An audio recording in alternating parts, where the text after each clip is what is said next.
Es el número 4, porque si recordarán, el tema 3, que fue el Espíritu Santo en las Sagradas Escrituras, lo dividimos en dos partes. Antes de entrar en materia, quiero invitarlos a que oremos, a que le pidamos al Espíritu Santo que nos regale mucha fortaleza, mucha sabiduría, y que esa fortaleza nos mueva para vencer cualquier obstáculo que se presente, la pereza, el estrés, todas las actividades que ustedes tienen allá en su casa, en su trabajo, en su estudio, y que el Espíritu Santo los mueva a vencer todo eso. Entonces, en un momento de silencio quiero invitarte para que le oremos a Dios. En el nombre del Padre, del Hijo y del Espíritu Santo. Amén. Vamos a pedirle al Espíritu de Dios que nos regale mucha sabiduría para comprender todo este misterio, para comprender toda esta belleza que Él nos regala, pero también fortaleza para vencer todos los obstáculos. En un momento de silencio, ora tú allá en tu casa, pídele al Espíritu Santo que te ilumine. Gloria al Padre, al Hijo y al Espíritu Santo, como era en el principio, ahora y siempre, por los siglos de los siglos. Amén. Y que el Señor nos siga acompañando y bendiciendo en el nombre del Padre, del Hijo y del Espíritu Santo. Amén. Como les iba diciendo, el tema de hoy es el tema número 4, las dos manos del Padre. Pero antes de entrar a mirar, quisiera que hiciéramos un recuento rápidamente. Primer tema, ¿cuál fue el primer tema que miramos? Miramos la neumatología. ¿Qué es la neumatología? Es el estudio del Espíritu Santo, que es la tercera persona de la Santísima Trinidad. Y hablábamos que íbamos a estudiar todo el misterio de Dios. Tratábamos de tocar un poquito el misterio de la Santísima Trinidad para decir que es un misterio, no algo que da miedo, sino que es algo tan grande, tan inmenso, que muchas veces no, sino que nos vamos a quedar cortos cuando nos acercamos a ese misterio. O sea que nuestro cerebro no lo va a abarcar todo. Por lo cual vamos a necesitar unas ayudas didácticas, pedagógicas, para poder entender este misterio. En el tema número 2, ¿qué mirábamos? Mirábamos los símbolos del Espíritu Santo. Claro, ¿por qué? Porque cuando nos acercamos al misterio a través de la palabra, a través de la liturgia, a través de la tradición, vemos que tenemos dos lenguajes, uno verbal, pero también tenemos un lenguaje no verbal, que nos ayuda a descubrir y a saborear mejor estos misterios, este misterio. Y entre esos símbolos encontrábamos unos que eran el agua, el fuego, el aire, y bueno, encontrábamos muchos más, el aceite. Y íbamos diciendo que ellos nos referían a la acción de Dios. Por dar un ejemplo, hablábamos del aceite que unge. Hablábamos de que cuando hay mucho frío, el frío cuartea los labios, y que cuando nos untábamos esa manteca cacao, que es aceite, tonificaba los labios, los sanaba. Entonces hablábamos de que el Espíritu, cuando entra ese frío que quiere cuartearnos, nos unge, nos sana, nos fortifica, nos da una belleza.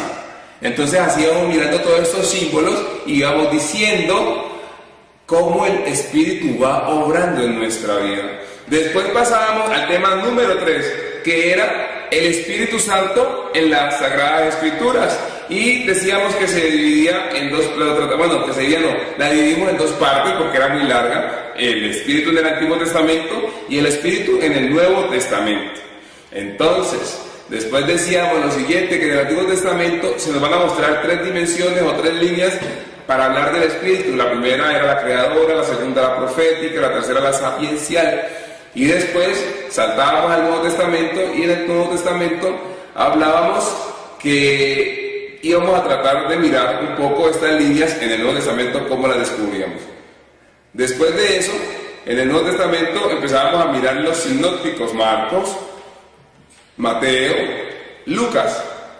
Y decíamos que nos íbamos a marcar un poquito con Lucas. ¿Por qué? Porque como Lucas es el mismo escritor, o es el mismo agiógrafo, iluminado por el Espíritu, que va a escribir San Lucas y que va a escribir los Hechos de los Apóstoles, y como decíamos que los Hechos de los Apóstoles es como el Evangelio del Espíritu, entonces íbamos a tocar un poquito Lucas porque veíamos que Lucas estaba muy permeado del Espíritu Santo. Después íbamos a hablar que en esos evangelios íbamos a tratar de encontrar en esas líneas. Después íbamos a tomar el Evangelio de Juan, que íbamos a decir que en el Evangelio de Juan, el Espíritu Santo es el don del resucitado. Después pasábamos a los Hechos de los Apóstoles y íbamos viendo cómo el Espíritu Santo iba a estar actuando fuertemente en la iglesia, iba a mostrar un poco todo ese nacimiento de la iglesia y cómo él iba a empezar a hacer esa expansión de la iglesia. Y después hablábamos rápidamente de todo lo que se puede llamar las cartas de San Pablo o el Corpus Paulino, y mirábamos cómo San Pablo nos habla mucho de que el Espíritu Santo nos da libertad, porque el pecado nos esclaviza, pero el Espíritu Santo nos da esa libertad, y se nos hablaba de los frutos de la carne, pero los frutos del Espíritu que nos llevan a esa libertad. Y también íbamos a mirar que el Espíritu Santo tiene unos dones para la edificación de la iglesia. Hasta ahí vamos, así en unos 5 minutos. Ese es el resumen de lo que hemos visto, pero ustedes recuerden de ir leyendo, ir vaciando e ir profundizando, pero sobre todo, mis queridos hermanos, de ir orando. Miren, este libro es muy importante para ti y para mí. Debemos de comernos este libro y vamos a mirar cómo en el tema de hoy es tan importante, y hoy en el tema pasado, porque era el Espíritu Santo, ¿en dónde? En las Sagradas Escrituras. Entonces, una de las formas más complejas de estudiar todo el misterio de Dios, que es intentar contemplarlo fuera de la Escritura, quedarnos con un lenguaje muy abstracto. Entonces, ¿qué nos dicen? Mire, para que usted se disfrute más su encuentro con Dios, para que lo conozca más, para que lo entienda más, vuelva a las Sagradas Escrituras, vuelva a ellas. Entonces, eso es lo primero que nos va a decir. Y también vamos a decir que, sin querer profundizar el misterio de la Santísima Trinidad, vamos a ir viendo cómo la Biblia, cómo va a ir recogiendo unos datos bíblicos, que nos van a hablar sobre la acción del Espíritu Santo, pero también la acción de Jesucristo. Entonces vamos a ver cómo se va a unir la neumatología y la cristología. Entonces, esto que estamos viendo ahora hay que grabarlo en la cabeza, pero también en el corazón. ¿Para qué? Para que el próximo semestre o el próximo trimestre que veas cristología, tú digas: ya entiendo lo que Carlos me estaba explicando la vez pasada con las dos manos del Padre, cómo se une la neumatología con la cristología. Y como tú ya eres un experto en griego, ya sabes que neumatología es el estudio del Espíritu Santo, y si te digo cristología, es el estudio de ¿quién? De Cristo. Están volando, vamos muy bien. Entonces, el Espíritu prepara la misión de Jesús, y Jesús nos confiere el Espíritu. Entonces, aquí vamos a decir que se trata de dos misiones de Dios, las dos misiones del Padre, y que muchas veces hablamos de que el Hijo ha sido enviado por el Padre, pero muchas veces se nos olvida decir también que el Hijo que el Espíritu Santo es enviado por el Padre. Entonces, en realidad vamos a decir que hay dos misiones divinas: la misión del Hijo y la misión de ¿quién? Del Espíritu. Muy bien. Y va a aparecer un gran padre de la iglesia, San Irineo, y él nos va a hablar de esta imagen inspiradora, que es la que les he hablado, para decir, él que va a decir que este tema, ¿cómo lo hemos titulado? Las dos manos del Padre. ¿Quién fue que se inventó eso? ¿Quién fue que lo dijo? San Irineo. Entonces él va a decir, va a afirmar que el Hijo y el Espíritu Santo constituyen las manos del Padre, que van a realizar conjuntamente el proyecto del Padre. Y ambas misiones son diversas, ¿pero qué? Pero son complementarias. Y entonces vamos a irlo mirando poco a poco. Podríamos decir, miren, vamos a decir pues que la misión del Hijo va a ser distinta a la misión del Espíritu. Ya lo miramos en la primera clase.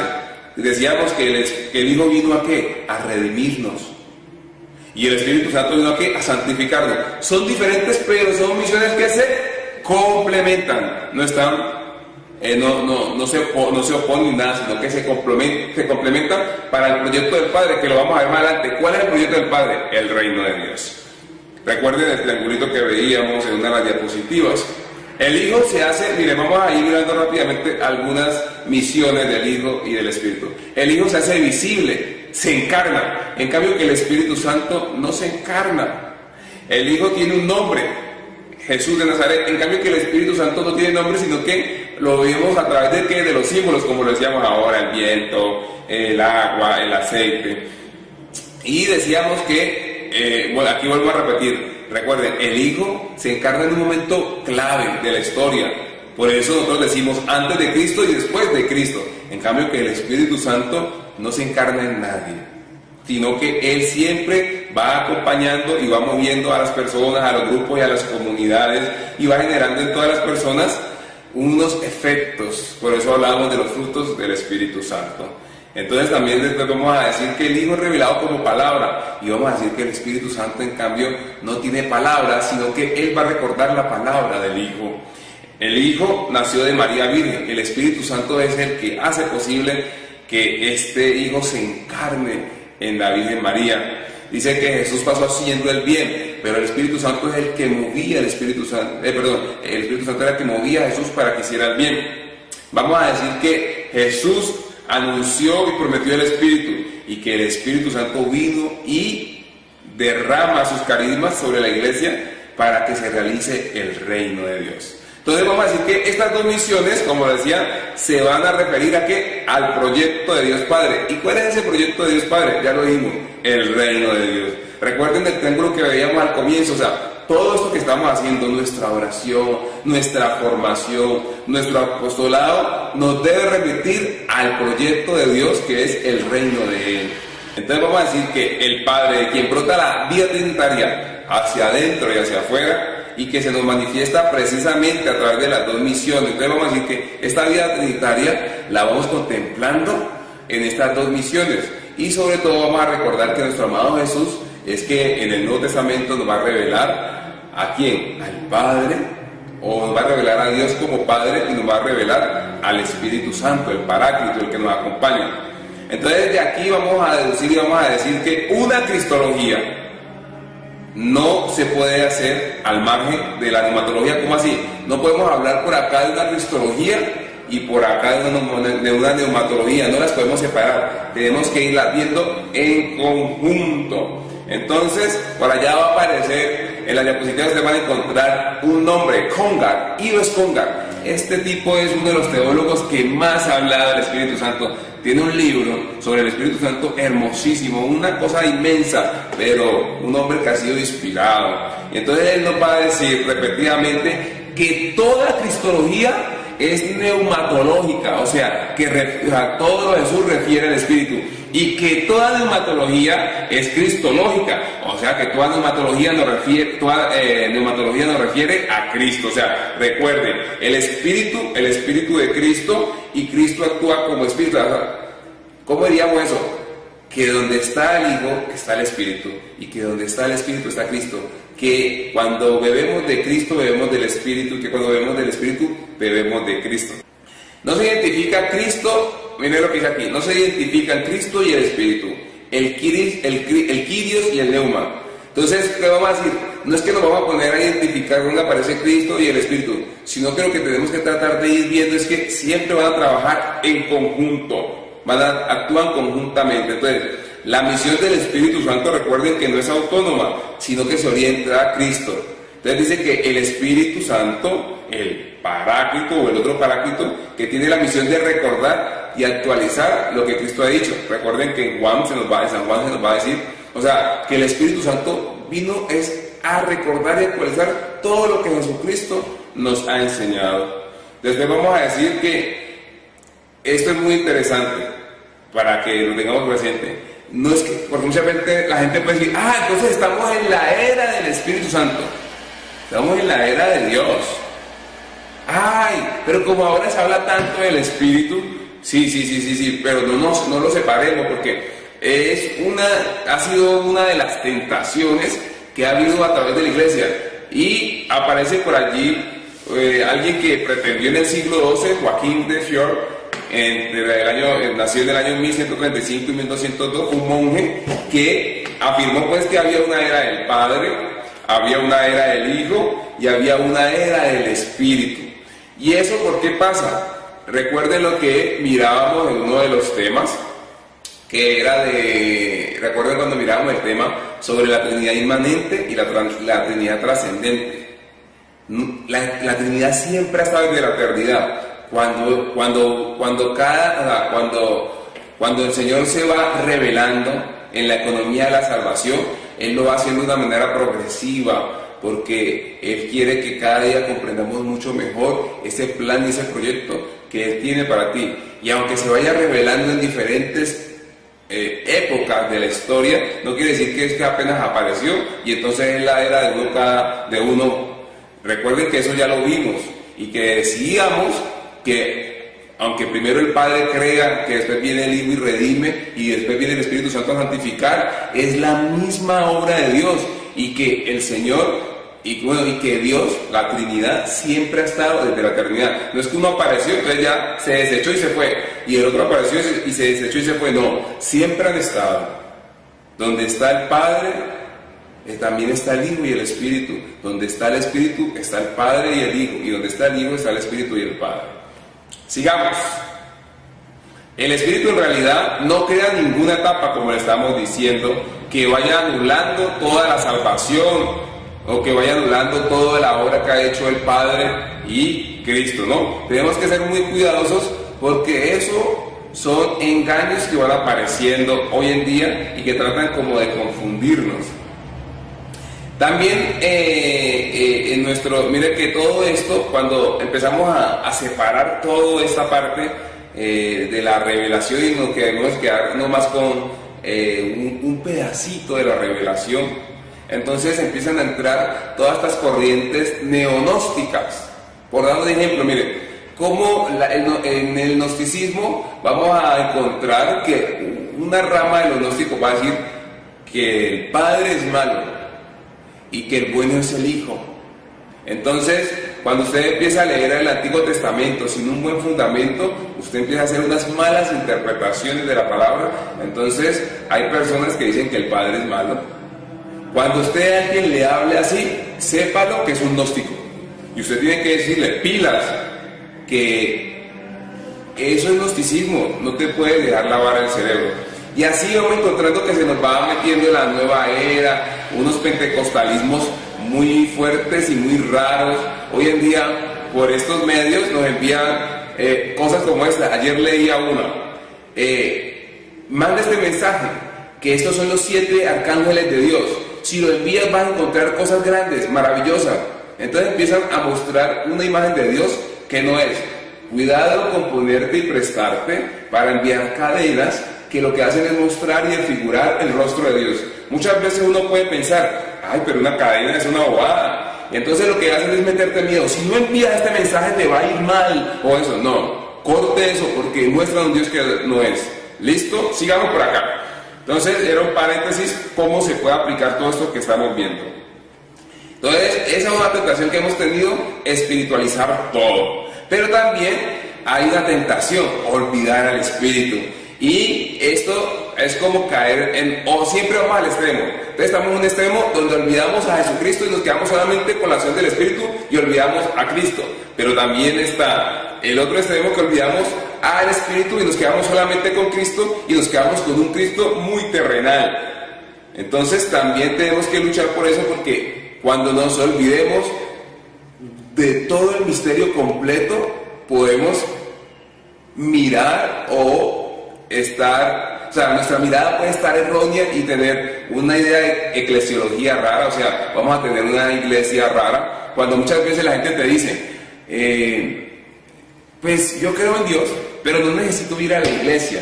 Todo eso se nos va metiendo desde aquí, cuando yo voy anulando al Padre, cuando voy anulando al Hijo, cuando voy anulando al Espíritu Santo.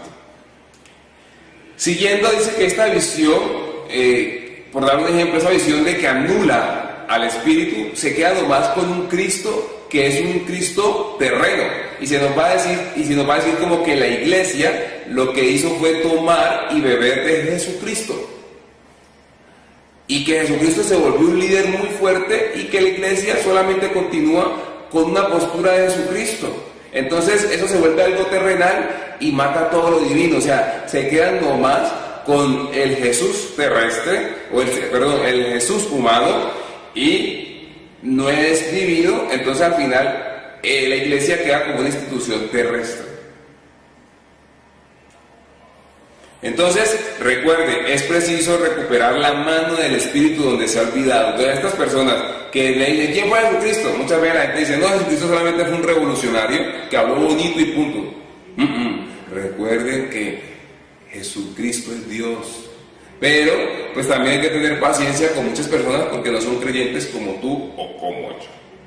Entonces también vamos a ir mirando rápidamente, o sea, como en estos momentos estamos mirando cómo se combina la neumatología con la cristología.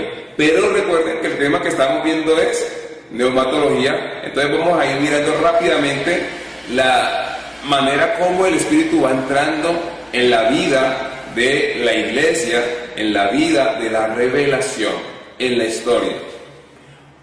Una primera irrupción del Espíritu Santo, ya la hemos hablado, es en donde, en la encarnación. Lucas 1:35, vemos cómo Jesús es concebido en María por obra y gracia de ¿quién? Del Espíritu Santo. Otra irrupción, cuando Jesús está en el Jordán y viene el Espíritu Santo en el bautismo de Jesús, ungido como Mesías y Cristo de Dios. Y también vemos cómo Jesús comienza su misión lleno del Espíritu Santo y cómo es ungido para ir a proclamar y anunciar la buena nueva ¿a quién? A los pobres.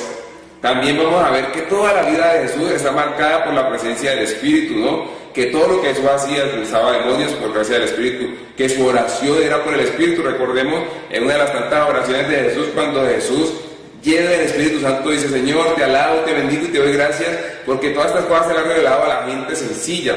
Ya lo mirábamos la otra vez y decíamos que el Espíritu Santo también, así como movía a Jesús, nos movía a nosotros con sencillez para alabarlo, para glorificarlo. Y decíamos algo muy bonito e interesante, que el Espíritu Santo nos da humildad. Recuerden lo que dice Jesús: aprendan de mí que soy manso y humilde de corazón. Entonces muchas veces cuando vamos en el camino decimos: es que a mí me lo enseñaron así. Claro, a ti te lo enseñaron así, pero pide al Espíritu Santo que te dé la sabiduría y la humildad para mirar otra manera como te está mostrando hacer las cosas de una manera santamente y bien. También vamos encontrando que es a partir de la resurrección donde el Espíritu realiza su obra cumbre con respecto a Jesús, devolverle una vida nueva, penetrándolo de gloria y poder hasta hacer de él un nuevo Adán vivificante y poseedor del Espíritu. Entonces, hay pues una misteriosa y continua relación entre Jesús y el Espíritu que refleja las dimensiones profundas de la vida trinitaria. Y será a partir de la Pascua cuando Jesús derrame su Espíritu sobre los que crean en él. Recuerden este texto tan hermoso, que los que pudieron venir al encuentro presencial lo veían, como que después de Jesús ser glorificado y que sube al cielo llevando nuestra humanidad, es que viene el Espíritu Santo para que sea derramado sobre nosotros.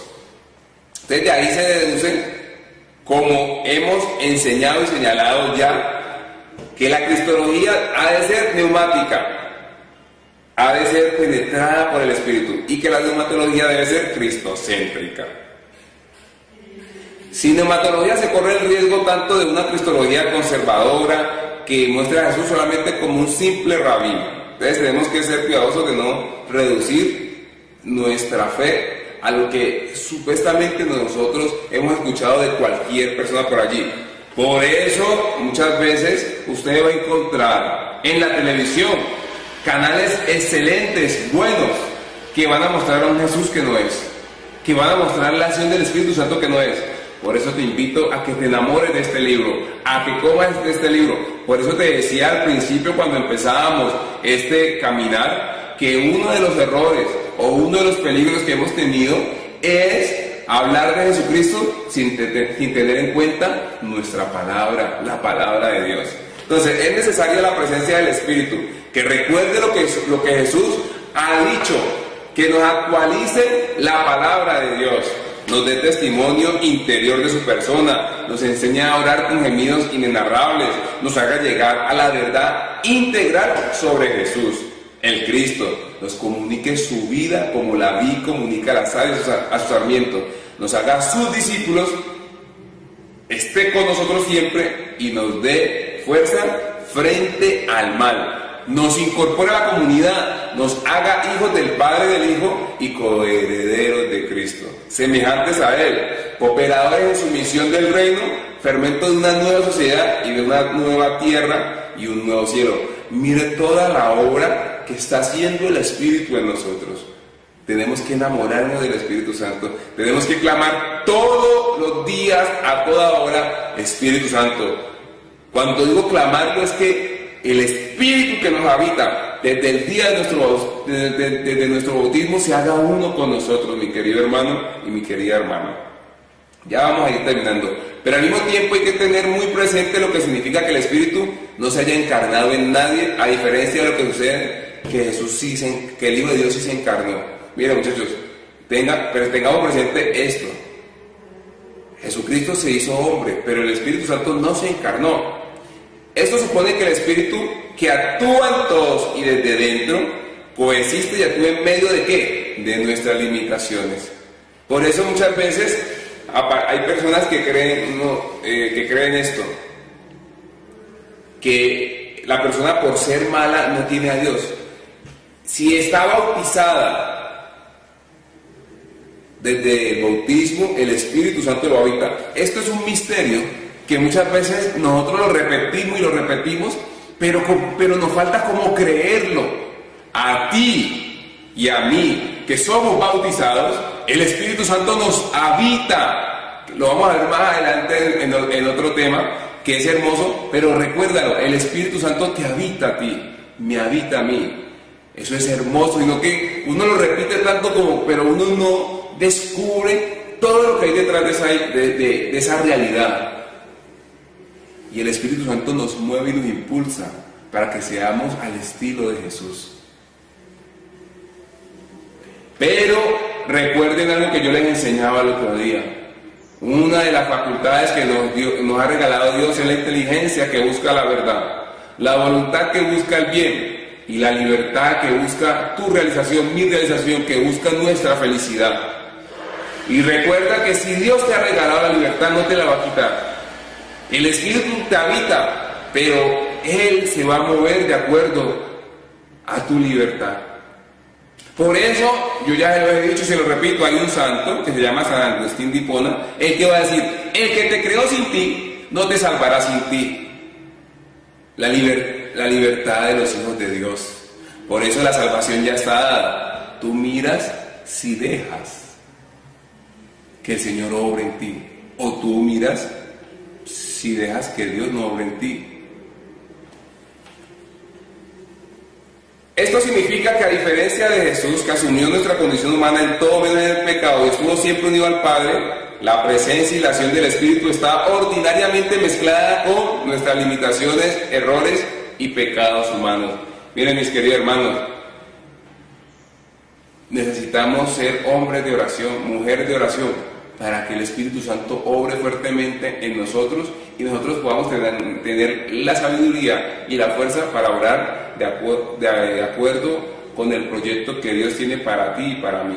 Pero la presencia del Espíritu en la iglesia, de la que hablaremos luego extensamente, no garantiza que los miembros de la comunidad cristiana, ni siquiera la jerarquía, sean pues transparencia de la santidad del Espíritu, sino que de ordinario la santidad del Espíritu queda oscurecida y apeada por los pecados humanos de los bautizados. Ese es uno de los problemas que tenemos hoy en día. Vamos a poner un ejemplo. Muchas veces un seminarista o un sacerdote o un obispo comete un error, comete un pecado, y la gente va a decir: pero si ese es el ministro de Dios, es el hombre de Dios, a él lo habita el Espíritu. ¿Qué pasó allí? La libertad de los hijos de Dios. Él llegó un momento que se olvidó de que el Espíritu lo habitaba, llegó la tentación y cayó la voz del Espíritu, cayó, silenció, opacó, quitó la acción del Espíritu Santo y dejó irse solamente por la tentación. Y al dejarse ir por la tentación, no se va a ver la acción del Espíritu, sino la acción del mal. Por eso hay tanto escándalo. ¿Por qué? Porque no escuchamos la voz de Dios. Y no solamente nosotros, los que estamos un poquito más de llenos, seminaristas, monjas, religiosos, religiosas, sacerdotes, obispos, no, en todos. Por eso hay hombres y mujeres que algunas veces dicen: no, esos cristianos viven muy mal. Por eso, por ahí hay algo, por ahí en internet, yo creo que lo había dicho, pero lo repito, en internet uno encuentra una frase de un gran orador, un gran pensador, que fue Gandhi. Y por ahí hay una frase que muchas veces coloca gente de Gandhi que dice que Gandhi le gustaba la forma de Cristo, pero que a Gandhi no le gustaba la forma de vivir de los cristianos. Pero yo allí, en mi pequeña ignorancia, en mi ignorancia, llamémoslo así, yo sí que había que modificar esa frase de Gandhi. Uno entiende por qué la dice él, porque muchos cristianos fueron los que empezaron a matarlos a ellos, a su grupo, a la gente de la India. Y claro, por eso él veía eso, él decía, esta gente que me está matando son cristianos. Pero, ¿qué pasó? Lastimosamente Gandhi solamente se topó con cristianos, llamémoslo así, que no vivían su fe. Cristianos errados, equivocados. Lastimosamente Gandhi no conoció buenos cristianos, porque en ese tiempo había que haberle dicho, Gandhi, también hay buenos cristianos. Hay cristianos que están dando la vida por Jesús. Hay cristianos que se están desgastando. Él no los conoció, por eso él sacó esa frase, entonces tampoco lo vamos a juzgar. Pero tenemos que saber que como hay hombres y mujeres que están haciendo las cosas bien, hay otros que no la están haciendo bien. Y que nosotros no podemos juzgar la acción de Dios por nuestra acción, sino que el Señor nos ha regalado algo que se llama la libertad. Recuérdalo. Cuando veas el escándalo de un sacerdote, de un obispo, de un religioso, no te enojes con Dios. Ora por ellos. No mal hables de ellos, ora por ellos y dile, Señor, ellos son tu ministro, ayúdalos. Y tú no tomes la postura de ellos, porque hay gente que dice, pues si el padre se equivocó, ¿yo qué voy a hacer? También me puedo equivocar. No, porque tu ejemplo de vida no es un padre, no es un sacerdote, no es una monja, no es el papa. Tu ejemplo de vida es Cristo. A Él es el que debes de seguir, porque nosotros los humanos podemos caernos. Hay grandes humanos que han logrado vivir como Cristo. Por eso muchas veces los miramos como referentes para decir que sí pudieron caminar como se los propuso Cristo. Pero nuestra mirada solamente debe estar en Cristo. Bueno, mi querido hermano y mi querida hermana, me alegró haberte compartido este tema. Que el Señor te continúe bendiciendo, que el Señor te continúe acompañando. Te invito para que cerremos con una pequeña oración en el nombre del Padre, del Hijo y del Espíritu Santo. Amén. Y pidámosle al Espíritu Santo, al Espíritu de Dios, que nos haga hombres y mujeres de Cristo, convencidos y movidos por Él, para que hagamos la voluntad de Dios, para que sigamos creando reino de Dios aquí en la tierra. Gloria al Padre, al Hijo y al Espíritu Santo, como era en el principio, y siempre, por los siglos de los siglos. Amén.